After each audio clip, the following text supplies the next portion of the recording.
pessoal, sejam todos bem-vindos a mais uma aula de Química. Aqui quem fala para vocês é o professor Emanuel Lindimar. Estamos iniciando o nosso projeto de 2023 com aulas de Química voltadas para o Enem e também voltadas para algumas Olimpíadas, como por exemplo a Olimpíada Brasileira de Química Júnior, a Olimpíada Cearense de Química e também a Olimpíada Brasileira. Nós vamos hoje iniciar a nossa primeira aula com a introdução ao estudo da química. Uma aula bem básica, uma aula bem leve, bem suave, para que a gente possa começar a dar o nosso pontapé inicial nesse estudo dedicado à química, ok? Galera, nós vamos iniciar primeiramente pelo conceito do que vem a ser química.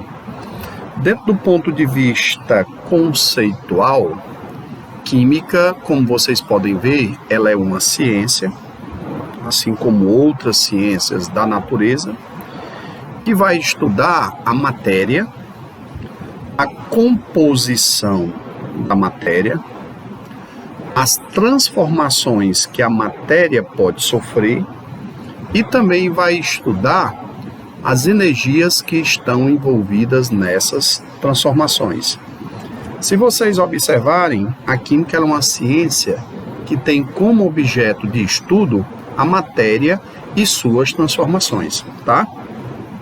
Então a gente vai agora para o nosso primeiro conceito, que é o conceito de matéria, que é o objeto, o foco principal do estudo da química. O que é que nós podemos entender por matéria? É tudo no universo, tá, gente? Que obrigatoriamente possui massa, ocupa lugar no espaço e possui naturalmente o quê? Volume. Observem que matéria é algo que tem massa e também possui o quê? Volume. E, consequentemente, a ausência total da matéria nós chamamos de vácuo. Aí veja só, pessoal, alguns exemplos de matérias do nosso dia a dia, né? Os nossos veículos automotores, os carros, nós também temos o ar, que é constituído de matéria, né? O ar, ele é uma mistura de gases. Nós temos também a água, que é um líquido fundamental para nós aqui nesse planeta. Então, assim, basicamente tudo que nos cerca é matéria. E a ausência total de matéria, nós chamamos de quê? De vácuo. Além disso, é importante que vocês tenham contato com outros conceitos importantes relacionados à questão da matéria. Primeiro, que é o conceito de corpo. Nós vamos trabalhar muito com essa palavra na química, né? Corpo é uma porção limitada de matéria. Então a gente pode citar aqui como exemplo o nosso planeta Terra, que é um corpo celeste, né, de grande massa. Como também eu posso citar para vocês aqui um pequeno tronco de madeira, que é um pequeno corpo, tá? Como também a gente pode citar uma rocha, como vocês estão vendo aqui, que é um corpo pequeno. Então, assim, dentro do ponto de vista prático, o que é que nós podemos definir como corpo? Corpo é uma porção limitada de matéria. Agora, gente, quando eu pego um corpo desse e eu transformo esse corpo e dou a ele uma finalidade específica, ele passa a ser denominado de objeto. O que é um objeto? Objeto é um corpo com finalidades específicas. Então, por exemplo, se eu pegar a madeira, ou esse tronco de madeira, e transformar em uma cadeira, nós estamos diante de um objeto. Como também, se eu pegar uma pedra dessa, uma pedra, por exemplo, de granito, e transformar num jarro de granito, eu estou, por exemplo, com um objeto. Como também posso pegar a madeira e transformá-la em uma colher, certo? Para utilizarmos na culinária, nós estamos diante de um objeto.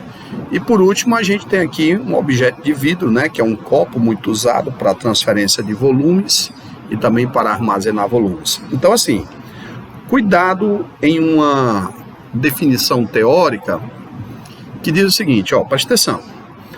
Todo objeto é um corpo, mas nem todo corpo é um objeto. Fica ligado nisso, tá? E para a gente finalizar o nosso primeiro contato com a química, a gente vai agora trabalhar a química como uma ciência em 3 níveis, né? Eu quero que vocês tenham uma observação importante nessa questão. Por quê? Porque química é uma ciência que atua em 3 níveis, né? Ela atua no nível macroscópico, atua também no nível microscópico e atua também no nível simbólico. Então, para a gente poder entender química, é importante que a gente compreenda a correlação entre esses 3 níveis. E, professor Emanuel, o que seria esse nível macroscópico? O nível macroscópico, pessoal, é o nível onde nós observamos a matéria e suas transformações. Nós observamos os fenômenos que ocorrem com a matéria. Como, por exemplo, aqui eu tenho um papel, né, uma fita de magnésio, melhor dizendo, e essa fita de magnésio está sendo queimada, liberando uma luz, certo? E formando aqui um produto que é o óxido de magnésio. Então, por exemplo, o estudo do fenômeno, a visualização desse fenômeno, nós trabalhamos dentro do nível macroscópico da química. Já o nível microscópico, pessoal, ele trabalha a interpretação do fenômeno em termos de arranjos de átomos, né? Por que a matéria está se transformando, né? Por que o papel, ou seja, por que o fio, né, de magnésio está pegando fogo, o que é que está acontecendo com os átomos de magnésio, o que é que está acontecendo com os átomos de oxigênio, as moléculas de oxigênio. E por último, a gente tem um nível simbólico que trabalha a descrição do fenômeno por meio de símbolos. Então, o que está acontecendo aqui no fenômeno, a gente vai descrever por meio de símbolos, por meio de fórmulas e por meio de equações. Por exemplo, o que é que a gente observa aqui? A fita de magnésio pegando fogo, sofrendo combustão. E o que é que nós observamos aqui? Uma representação do fenômeno a nível atômico. E o que é que nós observamos no nível simbólico? A linguagem química que é usada para descrever o fenômeno. Então aqui eu tenho magnésio, o símbolo do elemento químico magnésio no estado físico sólido, reagindo com o gás oxigênio e formando o óxido de magnésio, tá? Então, essa daqui é a nossa primeira parte da aula, nossa primeira introdução. A gente se encontra na aula 2, onde nós iremos falar sobre matéria e suas propriedades. Um forte abraço para todos e até a nossa aula, se Deus quiser.